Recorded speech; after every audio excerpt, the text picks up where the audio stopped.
At a bustling airport in South Korea, passengers move about in an orderly fashion. However, a man in a suit exhibits very strange behavior.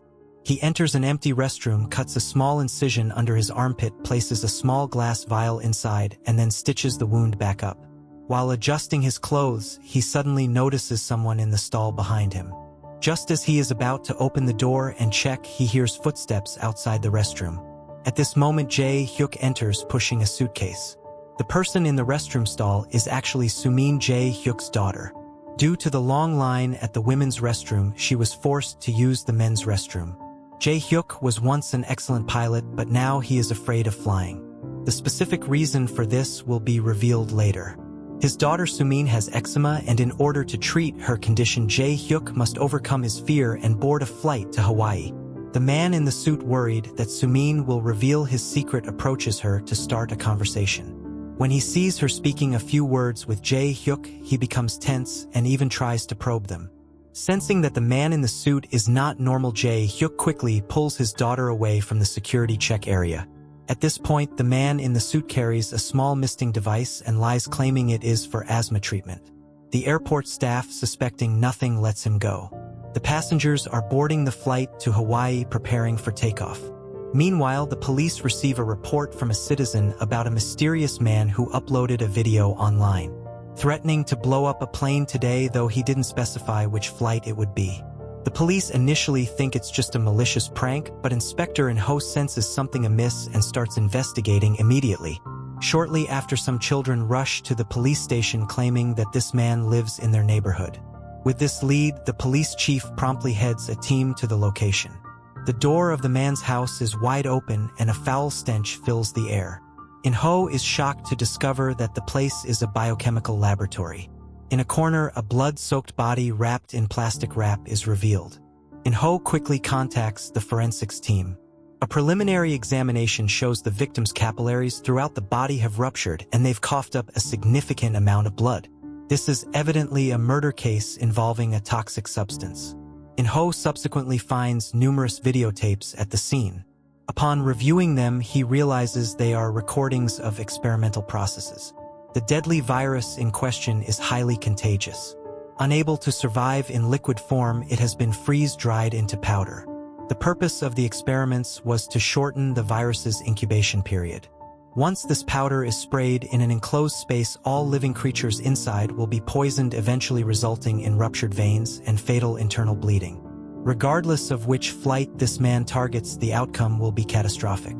Meanwhile, on the flight to Hawaii, Jae-hyuk turns around and is shocked to discover that the man in the suit is also on this flight.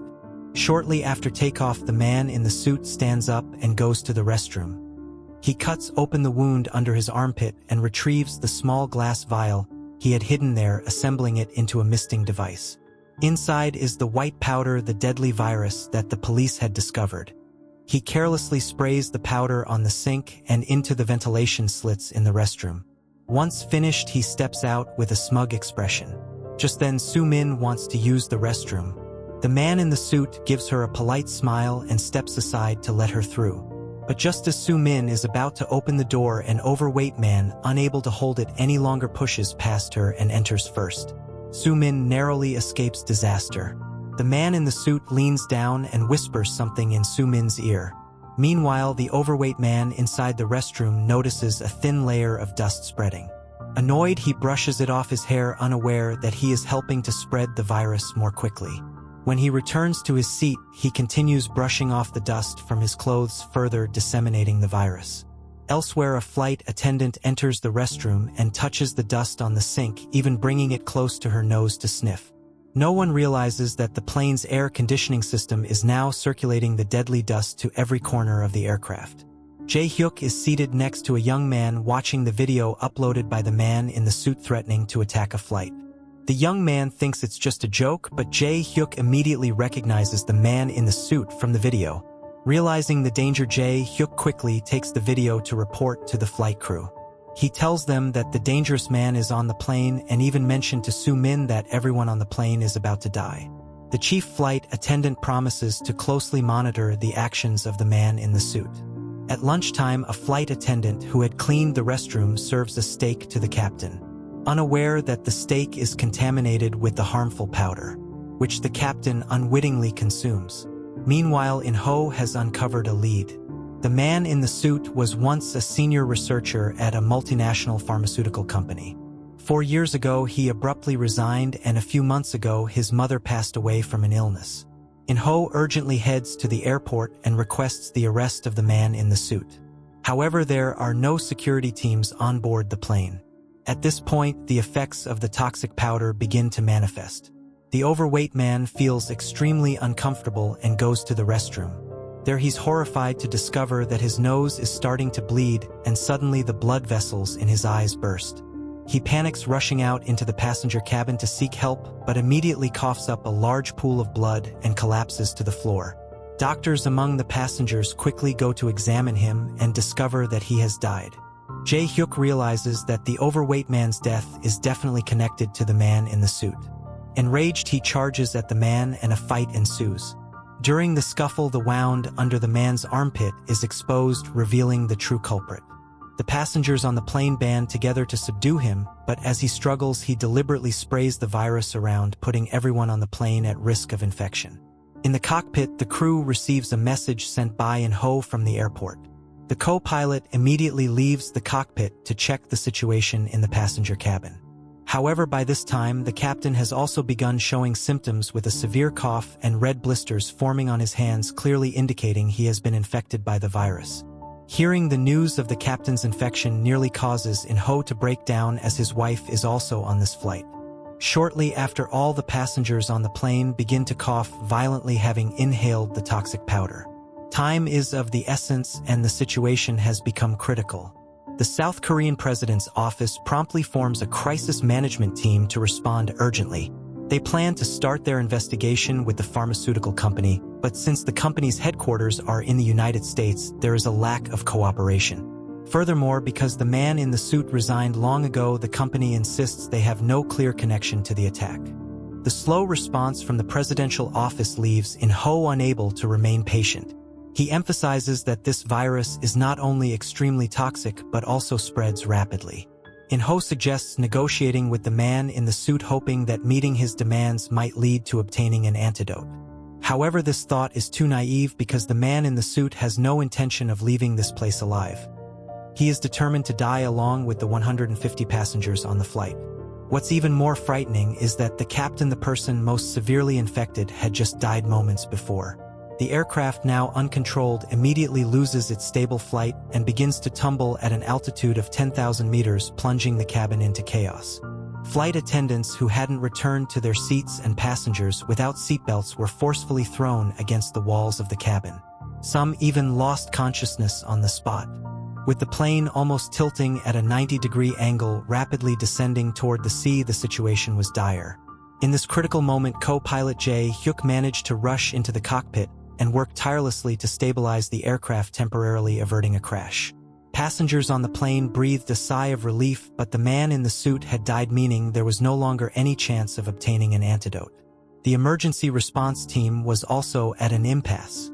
Furthermore, scenes of chaos within the plane were recorded by some passengers and uploaded online. The incident quickly garnered media attention, becoming a focal point and stirring public controversy. Under public pressure, the airline and the presidential office are forced to hold a press conference to provide a response. Upon learning that the deadly virus is spreading on the plane, passengers immediately fall into a panic. Worse still, more and more passengers collapse from the virus.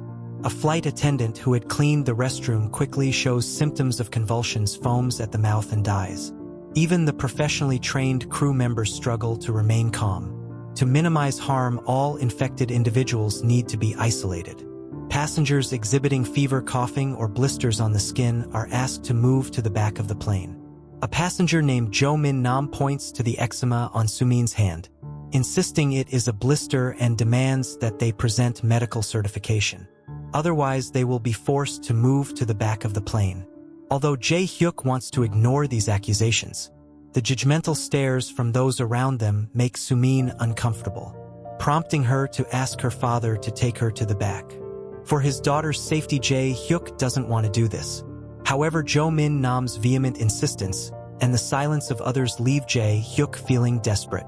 Eventually, the father and daughter have no choice but to comply. The cramped space at the back of the plane is packed with infected individuals. After taking some basic protective measures, co-pilot Jae-hyuk and the crew attempt to assist the infected passengers. Meanwhile, In-ho doesn't want to sit and wait for disaster. He ventures to the pharmaceutical company hoping to obtain an antidote. However, without sufficient evidence.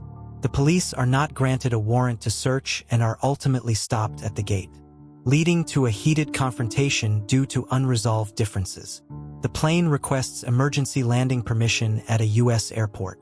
However, upon learning that this flight is encountering an issue, the U.S. immediately denies entry to the plane. The emergency response team repeatedly tries to contact the White House, but all efforts fail. With no other options, the co-pilot has to comply with orders and prepare to return to South Korea. The golden sunset floods the cabin with light, yet it brings no hope. As time ticks by, the infected passengers sink into despair. Faced with death, all human efforts seem futile. One by one, the infected succumb to painful deaths. Just as the situation seems hopeless, In-ho unexpectedly receives an anonymous call from an employee at the pharmaceutical company. The caller reveals that an employee there colluded with the man in the suit. Following this lead, In-ho reaches the employee's residence. However, the employee escapes by jumping out a window, stealing a delivery driver's motorcycle and fleeing. In-ho immediately drives after him, but at an intersection his car crashes head-on with a bus due to speeding, causing him to flip over. Despite being injured, In-ho manages to crawl out of the car. The commotion deters the suspect, causing him to stop running.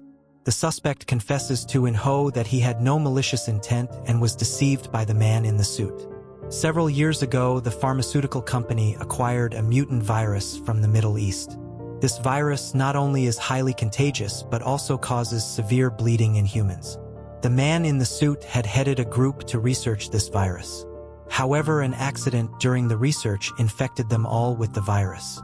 Ultimately, only the man in the suit and another member survived the viral infection.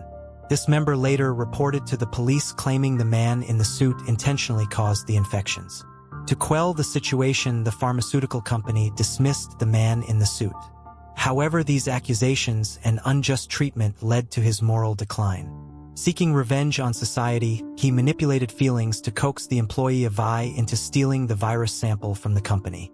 Meanwhile, the situation on the plane worsens, with even the co-pilot showing blistering symptoms on his hands. His time is running out. Through a conversation between Jae-hyuk and the chief flight attendant, everyone learns that Jae-hyuk was not only a pilot but also an excellent captain.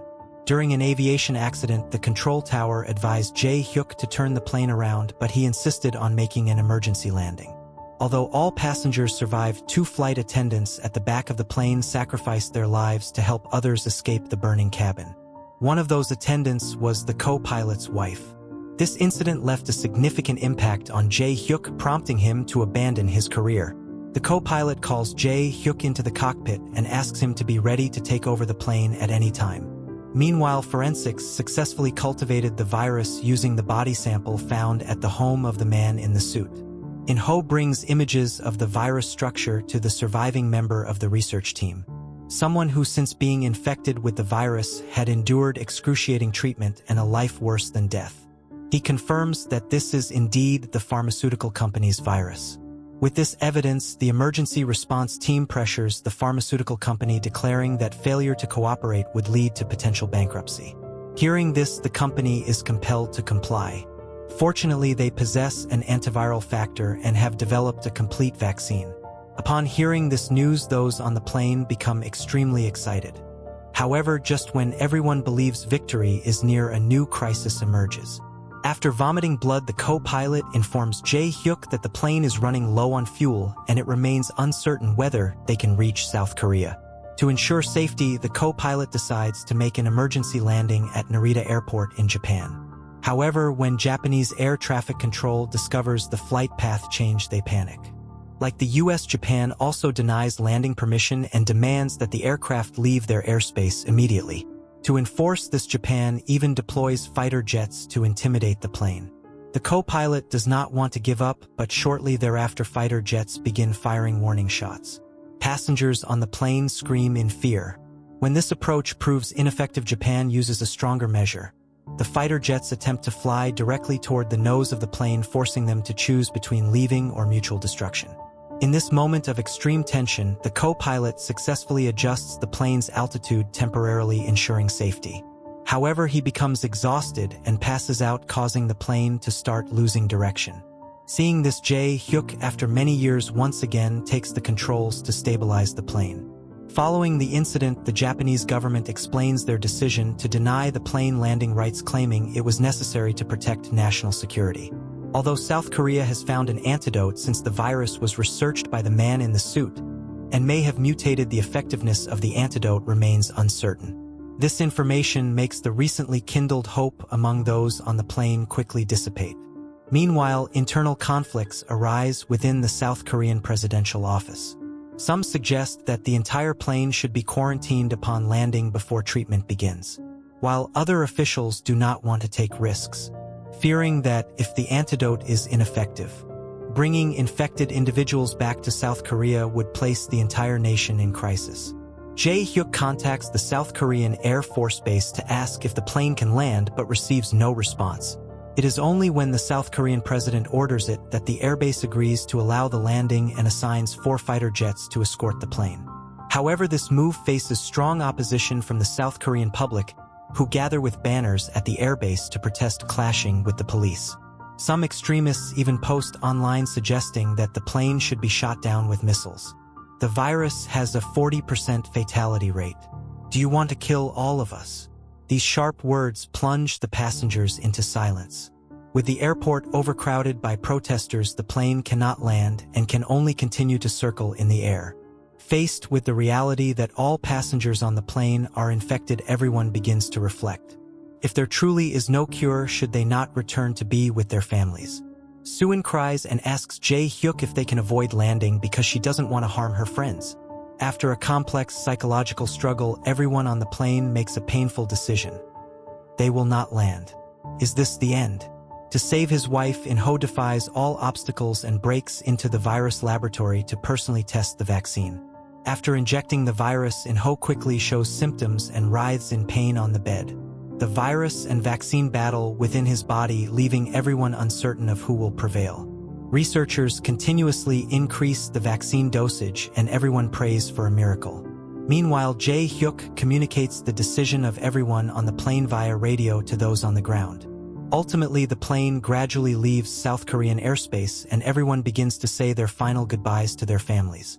Just as everyone is engulfed in endless sorrow, the laboratory suddenly reports that In-ho has regained consciousness after his coma, proving the vaccine's effectiveness.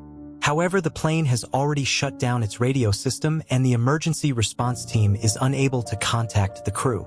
In an urgent bid, they request the relatives of the passengers waiting at the airport to send messages to them. Upon receiving these messages, everyone on the plane experiences a rebirth of hope, and Jae-hyuk immediately restores the radio system. Nevertheless, the crisis is not completely resolved because the plane's fuel is depleted, unable to reach the airbase. After careful consideration, Jae-hyuk decides to make an emergency landing at the nearest airport, Zeo-mu Airport. Air traffic control is concerned that the plane's speed may be too fast, preventing it from decelerating in time and potentially running off the runway.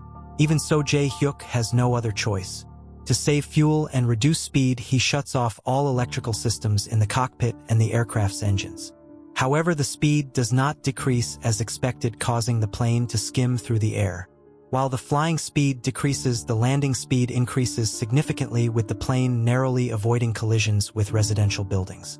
Fortunately, with his extensive experience, Jae-hyuk pulls up the controls at an altitude of just 600 meters, helping the plane ascend and avoid a crash. After a series of violent jolts, the plane finally comes to a stop just before running off the runway. In the end, everyone on the plane is reunited with their families. However, In-ho, having injected a large amount of the virus for testing, suffers serious aftereffects and will need a significant amount of time to recover. Yet, if given the chance, he might still make the same choice. The film continues the signature style of emotionally charged and humane South Korean disaster films and is seen as a mix of Train to Busan, The Flu, and China's The Captain. The segment featuring Japan's air escort created an extreme sense of tension and suspense. The film ends here. Thank you and see you in the next video.